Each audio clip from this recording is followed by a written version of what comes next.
এবারের ঈদুল আজহায় সবচেয়ে আলোচিত নাম ছিল ডোনাল্ড ট্রাম্প। অদ্ভুত চুল, সাদা গায়ের রং আর ব্যতিক্রমী চেহারার কারণে ভাইরাল হয়ে ওঠা সেই অ্যালবিনো মহিষ এবার আর কোরবানি হচ্ছে না।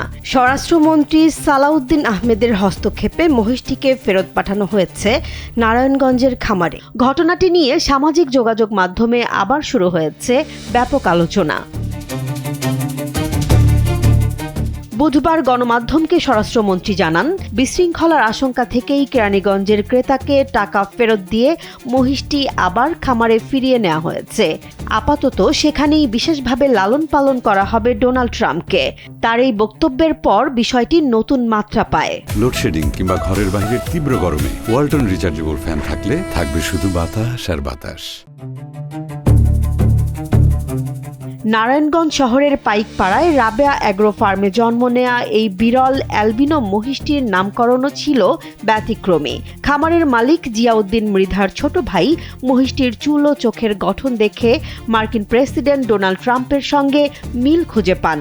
সেখান থেকেই তার নাম দেয়া হয় ডোনাল্ড ট্রাম্প। ভাইরাল হওয়ার আগেই প্রায় ৭০০ কেজি ওজনের এই মহিষটি ৫৫০ টাকা কেজি দরে কিনেছিলেন রাজধানীর জিঞ্জিরা এলাকার এক ক্রেতা। পরে সামাজিক যোগাযোগ মাধ্যমে ভিডিও ছড়িয়ে পড়তেই হাজারো মানুষ ভিড় করতে শুরু করেন। শুধু ঢাকাই নয়, দেশের বিভিন্ন জেলা থেকে মানুষ এসেছেন এই মহিষটি এক নজর দেখতে। দেশের গণ্ডি পেরিয়ে আন্তর্জাতিক গণমাধ্যমেও জায়গা করে নেয় আলোচিত এই মহিষটি।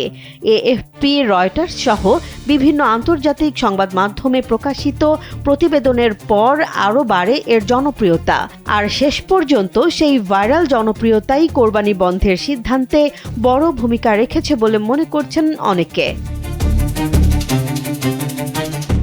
একদিকে ধর্মীয় কোরবানি, অন্যদিকে ভাইরাল জনপ্রিয়তা, এই দুয়ের বাস্তবতার মাঝেই এখন আলোচনার কেন্দ্রে ডোনাল্ড ট্রাম্প। আপাতত কোরবানি না হলেও দেশের সবচেয়ে আলোচিত মহিষ হিসেবে হয়তো আরও দীর্ঘ সময় আলোচনায় থাকবে এই অ্যালবিনো প্রাণীটি। জেসমিন জাহান, কালবেলা।